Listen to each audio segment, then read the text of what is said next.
محترم حاضرین جمعہ، بزرگوں، دوستوں اور عزیز بچوں، رمضان المبارک کا یہ آخری جمعہ ہے۔ رمضان المبارک کا یہ بابرکت مہینہ جس تیزی کے ساتھ ہم اور آپ سے رخصت ہو رہا ہے، اس کا اندازہ ہمیں اور آپ کو نہیں ہو پا رہا ہے۔ ایسا لگ رہا ہے کہ رمضان المبارک کا یہ بابرکت مہینہ ابھی کچھ دن پہلے آیا تھا، لیکن آنے سے پہلے ہی اتنی تیزی سے ہم سے رخصت ہو رہا ہے۔ رمضان المبارک یہ ایک ایسا مہینہ ہے جس میں جتنا بھی عمل کیا جائے وہ کم ہے، کیونکہ اس کے اندر جو برکتیں، رحمتیں اللہ تعالیٰ نے رکھی ہیں،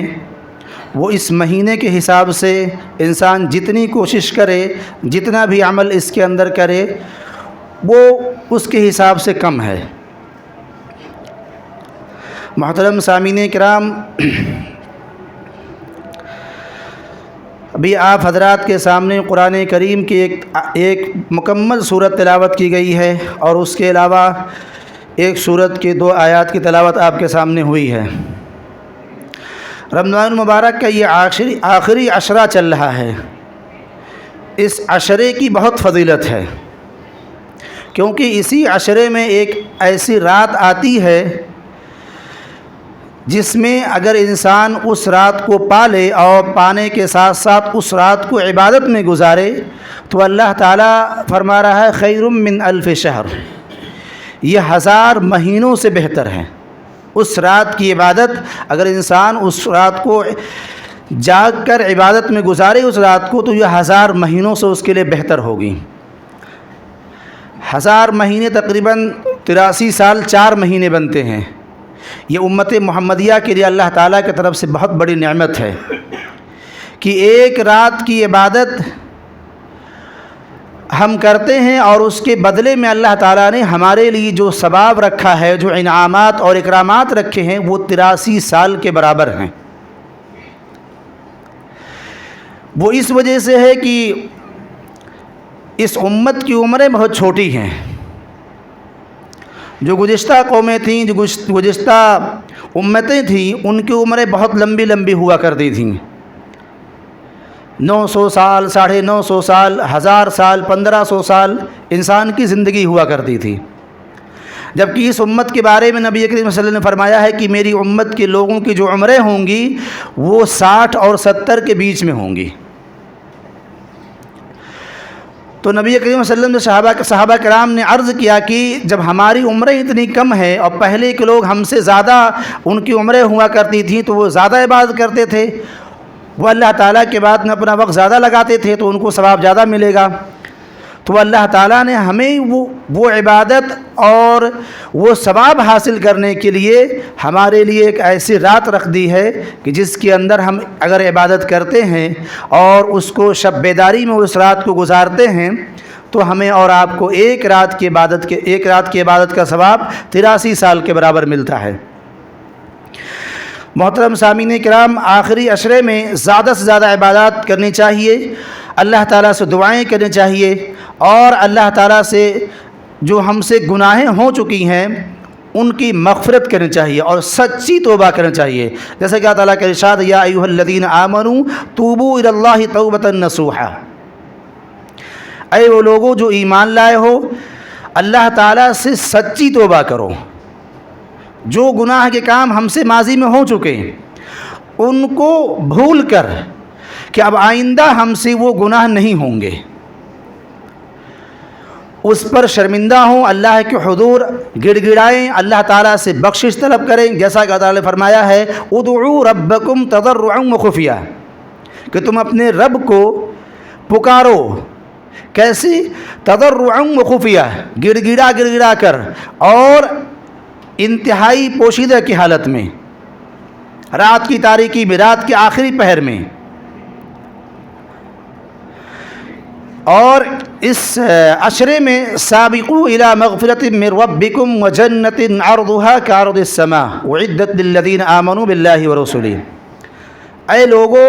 اپنے رب کی مغفرت کی طرف دوڑو، تیزی کرو، کیونکہ یہ عشرہ بہت تیزی کے ساتھ گزر رہا ہے۔ تو سابقوا الی مغفرۃ من ربکم وجنۃ عرضها کعرض السماء، اس رب کی مغفرت کی طرف اور اس کی جنت کی طرف تیزی سے دوڑو، لب کو۔ اور جنت بھی کیسی ہے کہ جس کی وسعت آسمان و زمین کے برابر ہے۔ جنت کی وسعت یعنی لمبائی چوڑائی اس کی آسمان و زمین کے برابر بتائی گئی ہے، اس جنت کی طرف ہمیں کہا گیا ہے دوڑنے کے لیے۔ اور ایک جگہ فرمایا تھا وَسَارِعُوا إِلَىٰ مَغْفِرَةٍ مِّن رَّبِّكُمْ وَجَنَّةٍ عَرْضُهَا السَّمَاءُ اُعِدَّتْ لِلْمُتَّقِينَ، کہ تیزی کرو اپنے رب کی طرف مغفرت کرنے میں اور اس جنت کو پانے میں جس کی وسعت اور لمبائی اور چوڑائی زمین و آسمان کے برابر ہے، جو متقیوں کے لیے بنائی گئی ہے۔ متقیوں کے لیے اللہ تعالیٰ نے اس جنت کو بنایا ہے اور اس کی طرف ہمیں رغبت دلا رہا ہے، ہمیں کہہ رہا ہے کہ تم اس کی طرف دوڑو، اس کی طرف بھاگو، اس جنت کو حاصل کرو۔ کہیں ایسا نہ ہو کہ تم پیچھے رہ جاؤ اور یہ جو مبارک ایام چل رہے ہیں یہ تم سے رخصت ہو جائے اور تم اپنے گناہوں کو اللہ تعالیٰ سے معافی نہ کرا سکو۔ اسی لیے اللہ تعالیٰ نے ہمیں کہا کہ اس جنت کی طرف دوڑو، مغفرت کی طرف دوڑو۔ اور ان عشرے میں اور خاص طور سے شب قدر میں دعاؤں کا اہتمام کرنا چاہیے۔ وقال ربکم ادعونی استجب لکم ان الذین یستکبرون عن عبادتی سیدخلون جہنم داخرین۔ اللہ تعالیٰ کہہ رہا ہے کہ مجھ سے مانگو میں دوں گا، تم مجھے پکارو میں تمہاری پکار کو قبول کروں گا، سنوں گا اور اس کے بدلے اس کا جواب دوں گا۔ کیونکہ اللہ تعالیٰ فرماتا ہے کہ اللہ کے نبی صلی اللہ علیہ وسلم فرماتے ہیں کہ اللہ تعالیٰ ہر رات آسمانی دنیا پر نزول فرماتا ہے رات کے آخری پہر میں، اور اس میں ندا لگاتا ہے کوئی ہے جو اپنے گناہوں کو بخشش یا معافی طلب کرنے والا ہے اور وہ میرے سامنے آئے اور مجھ سے بخشش طلب کرے، میں اس سے گناہوں کو معاف کر دوں۔ کوئی ہے جو پریشان حال ہو، جو قرض میں ڈوبا ہوا ہو، میرے سامنے اپنی پریشانی کو رکھے، میں اس کی پریشانی کو دور کر دوں۔ اور یہ سلسلہ اللہ تعالیٰ طلوع فجر تک اس کا جاری رہتا ہے۔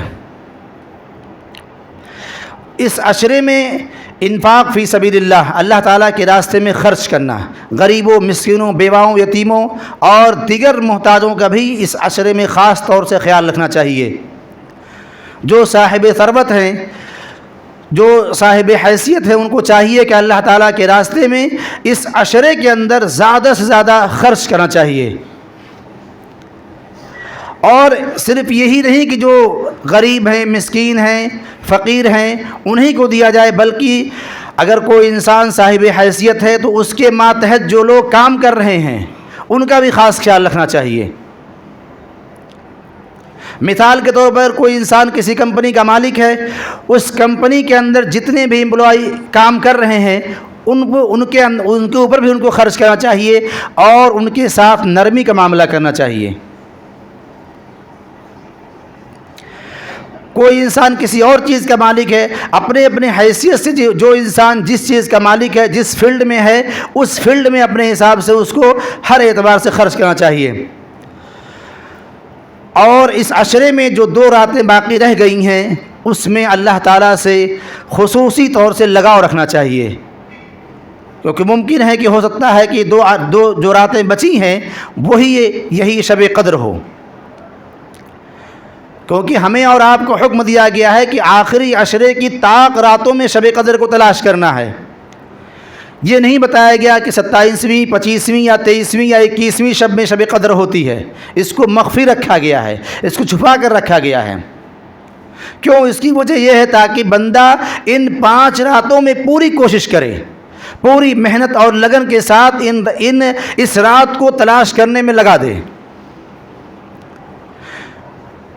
اگر کسی ایک رات کی تعین کر دی جاتی تو ہمارا اور آپ کا حال یہی ہوتا کہ صرف اسی رات میں ہی شب بیداری کر لیتے، باقی جو ایام ہیں ان کو یوں ہی چھوڑ دیتے۔ اسی لیے اس میں اللہ تعالیٰ نے اللہ کے نبی صلی اللہ علیہ وسلم نے ایک راز رکھا ہے تاکہ انسان پوری 10 جو آخری 10 راتیں ہوتی ہیں ان میں جو طاق راتیں ہیں ان کے اندر شب قدر کو تلاش کیا جائے۔ آخری عشرے کی سب سے افضل عبادت جو ہے وہ یہ ہے کہ اعتکاف کرنا. یہ اعتکاف یہ سب سے افضل آخری عشرے کی عبادت ہے، کیونکہ اعتکاف میں ہوتا کیا ہے کہ ایک آدمی مسجد کے اندر اعتکاف کرتا ہے، جیسا کہ اللہ تعالیٰ فرماتا ہے وَأَنْتُمْ عَاكِفُونَ فِي الْمَسَاجِدِ، کہ تم مسجدوں کے اندر اعتکاف کرو. اور اعتکاف کرنے کے ساتھ ساتھ وہ انسان جب مسجد کے اندر آتا ہے تو دنیاوی امور اور دنیا کے لوگوں سے اس کا سلسلہ منقطع ہو جاتا ہے. وہ اپنا سارا کاروبار اور جو بھی ذمہ داریاں ہوتی ہیں اس سے بری ہو کر صرف اور صرف اللہ تعالیٰ کی عبادت کرنے کے لیے مسجد میں اپنے آپ کو اللہ کے لیے وقف کر دیتا ہے. دنیا کی چیزوں سے کٹ کر وہ آخری عشرے میں عبادت کرتا ہے. جیسا کہ نبی کریم صلی اللہ علیہ وسلم کا ارشاد ہے،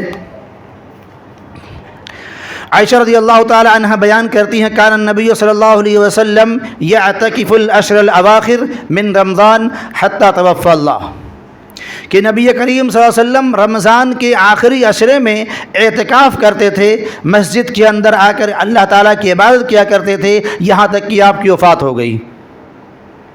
تو اعتکاف یہ بہت بڑا عمل ہے اور بہت ہی عظیم ثواب کا کام ہے یہ. اس کے بعد نبی کریم صلی اللہ علیہ وسلم کا ارشاد حضرت عائشہ رضی اللہ تعالی عنہ بیان کرتی ہیں کہ ان النبی صلی اللہ علیہ وسلم كان اذا دخل العشرہ احیا لیلہ وایقظ اہلہ وشد میسرہ. حضرت عائشہ رضی اللہ تعالی عنہ بیان فرماتی ہیں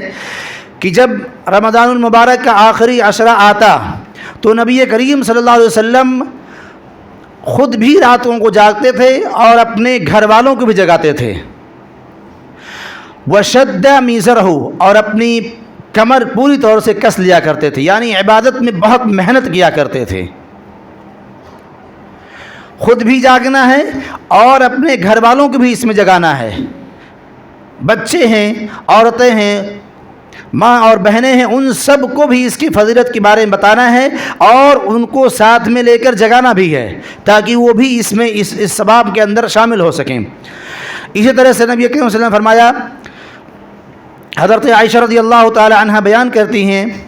کان رسول اللہ صلی اللہ علیہ وسلم یجتہد فی العشر الاواخر ما لا یجتہد فی غیرہا، متفق علیہ، کہ نبی کریم صلی اللہ علیہ وسلم رمضان مبارک کے آخری عشرے میں جتنی کوشش اور جتنی محنت کرتے تھے اتنی محنت کسی اور دوسرے ایام میں کسی دوسرے عشرے میں نہیں کیا کرتے تھے. جب نبی کریم صلی اللہ علیہ وسلم کا یہ حال تھا کہ رمضان مبارک کی آخری عشرہ آتے ہی آپ اللہ تعالیٰ کی عبادت میں مزید تیزی لاتے تھے، اور نبی صلی اللہ علیہ وسلم کا ارشاد ہے کہ آپ تو یوں ہی پورے سال بھر اور رمضان کے مہینے میں خصوصی طور صدقہ کیا کرتے تھے، لیکن جب رمضان مبارک کا آخری عشرہ آتا تھا تو آپ اس میں اپنے صدقے کے اندر، اپنے عبادات کے اندر اور تیزی لاتے تھے کہ کہیں ایسا نہ ہو کہ یہ رمضان مبارک کا آخری عشرہ ہم سے گزر جائے اور ہم وہ نیک کام نہ کر سکیں جس کے لیے اللہ تعالیٰ نے ہمیں یہ موقع دیا ہے. اور اس عشرے میں لیلۃ القدر ایک رات ہوتی ہے جس کے بارے میں اللہ تعالیٰ فرمایا، جو آپ کے سامنے آیات تلاوت کی گئی، انا انزلناہ فی لیلۃ القدر، کہ ہم نے اس قرآن کریم کو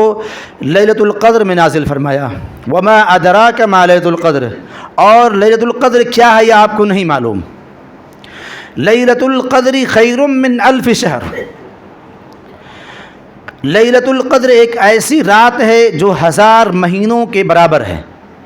یعنی اس کی عبادت جو ہے وہ 1000 مہینوں سے بہتر ہے. تنزل الملائکۃ والروح فیہا بإذن ربہم من کل امر، جس میں فرشتے اور روح امین یعنی جبریل علیہ السلام اترتے ہیں اللہ تعالیٰ کے حکم سے، اور جو بھی پورے سال کا جو معاملات واقع ہونے والے ہوتے ہیں زندگی اور موت کے بارے میں، وسائل زندگی، انسان کو کتنی روزی ملنی ہے، اس کو کتنا انسان کتنا کمائے گا پورے سال کے اندر، وہ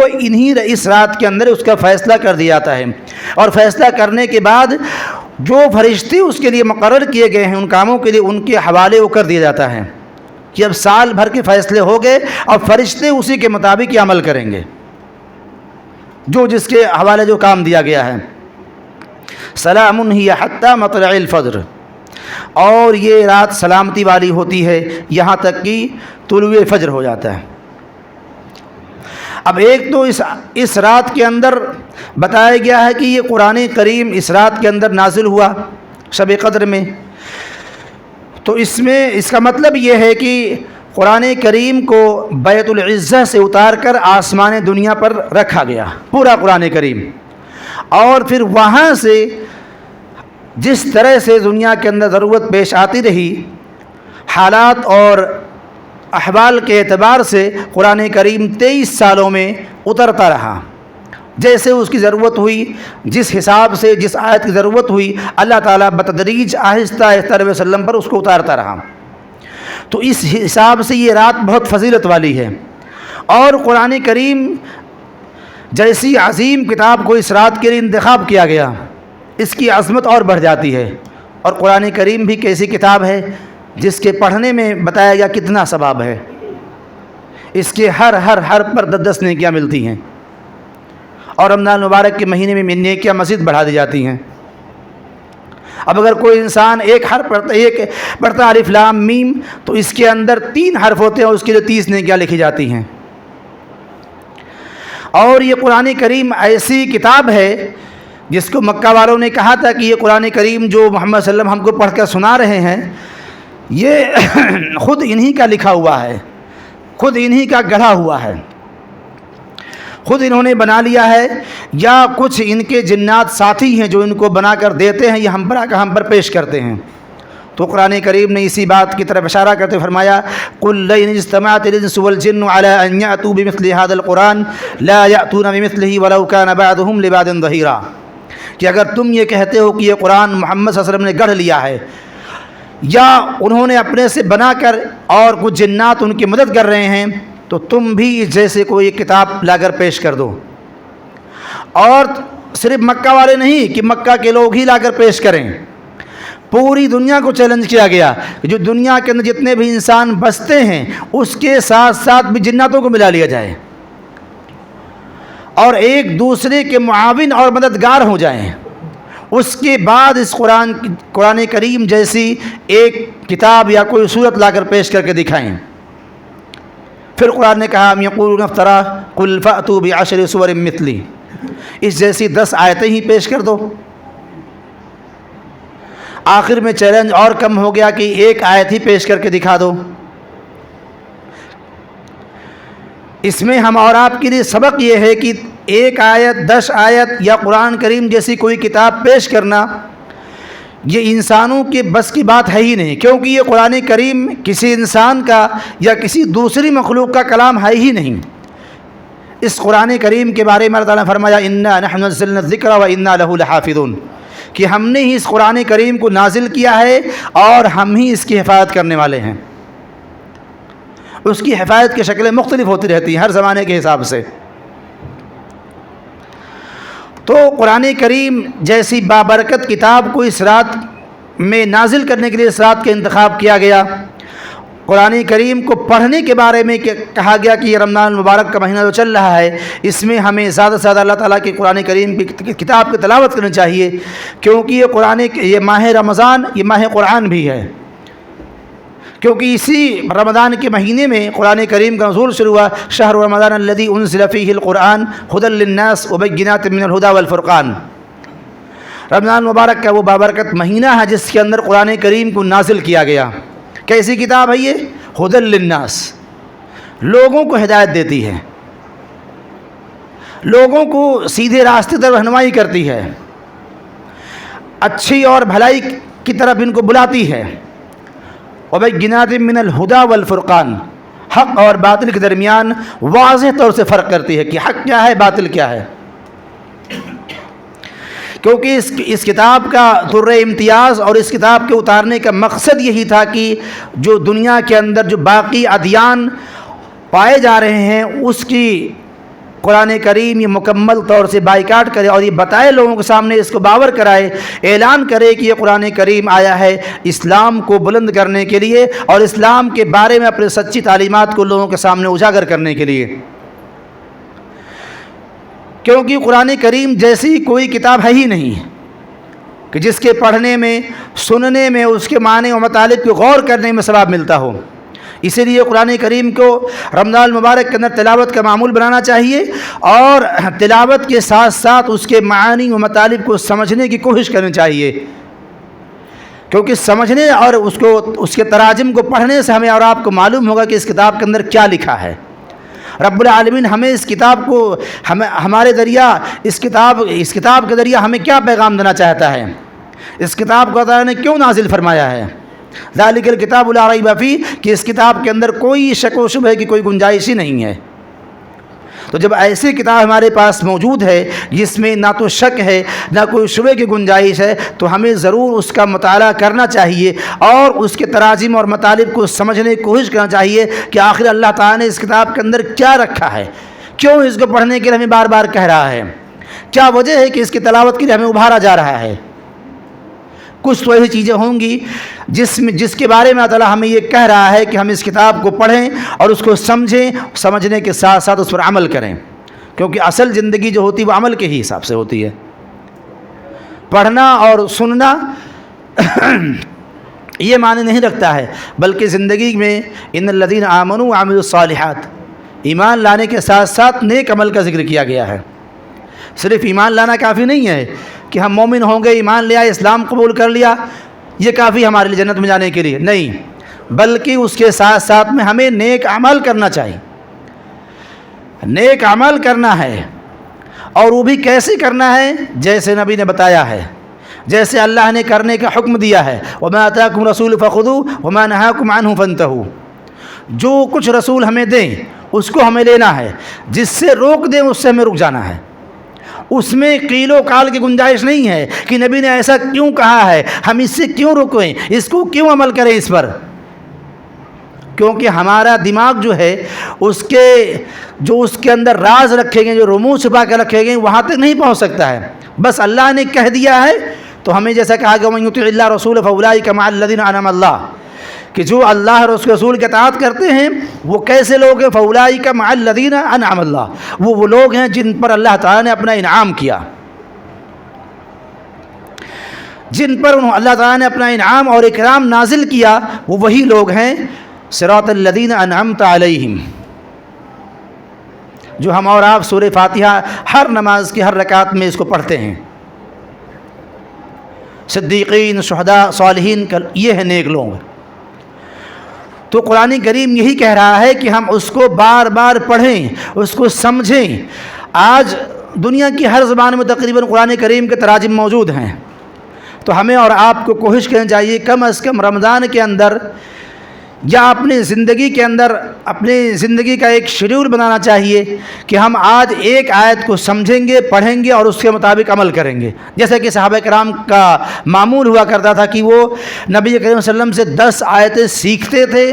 اس کو یاد کرتے تھے، اس کے معانی و مطالب کو سمجھتے تھے، اور ان 10 آیتوں کو اپنی زندگی کے اندر نافذ کرنے کے بعد ہی اگلی 10 آیتیں لیتے تھے۔ جب وہ 10 آیتیں مکمل طور سے اس پر عمل کر لیا کرتے تھے، اس کے بعد نبی کریم صلی اللہ علیہ وسلم سے اگلی 10 آیتیں سیکھتے تھے۔ تو ہمیں اور آپ کو اپنی زندگی کے اندر یہ معمول بنانا چاہیے کہ ہم اور آپ اپنی زندگی میں ہر دن ایک آیت سیکھیں گے، پڑھیں گے، سمجھیں گے اور اس کے مطابق عمل کریں گے، تو انشاءاللہ سال کے جو 12 مہینے ہوتے ہیں 360-65 دن، اس کے اندر ہم تقریباً 360-65 آیتیں سیکھ سکتے ہیں۔ جب اتنی آیتیں سیکھیں گے، سمجھیں گے، تو یقیناً یہ بات ہمارے سامنے واضح ہو جائے کہ ہماری زندگی کے اندر بہت تبدیلی آ گئی ہے، اور ہماری زندگی اب بالکل بدل چکی ہے، جو کہ رمضان مبارک کا مہینہ یہی ہم سے چاہتا ہے۔ وقت زیادہ ہو گیا ہے، اللہ تعالیٰ سے دعا ہے کہ اللہ تعالیٰ ہم سب کو نیک عمل کرنے کی توفیق عطا فرمائے۔ بار الہ ہم نے رمضان مبارک کے اس بابرکت مہینے میں جو بھی نیکیاں کی ہیں ان کو صرف قبولیت بخشے۔ بار الہ ہم رمضان مبارک کے مہینے میں جو ہم نے تلاوت کلام اللہ، قیام اللیل کا اہتمام کیا، اسے قبول فرمائے۔ بار الہ ہم میں سے جو بیمار ہیں ان کی بیماری کو شفائے کاملہ عاجلہ عطا فرما، ہم میں سے جو مقروض ہیں ان کی قرض کی ادائیگی کا سبب پیدا کر۔ بار الہ ہم میں جو پریشان حال ہیں ان کی پریشانیوں کو دور فرما۔